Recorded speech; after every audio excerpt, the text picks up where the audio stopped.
Net neutrality is a major concept in how the internet functions as a utility.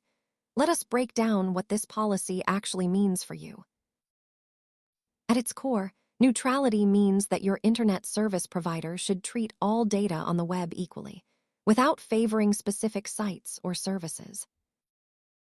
The fundamental goal is to ensure that no content is blocked, throttled, or paid for priority access by corporations or providers. These rules prevent providers from deciding which sites load faster, which keeps the playing field level for both new startups and established tech giants. Without neutrality, providers could theoretically charge companies extra to reach you quickly, or slow down services that compete with their own offerings. Smaller companies often rely on a neutral internet to compete with massive platforms. Without these rules, costs for access could shift significantly.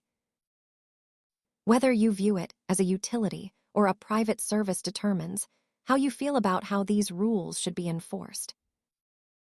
Understanding these regulations helps you grasp how the digital economy stays balanced. Thanks for watching, and keep learning about the systems behind your daily life.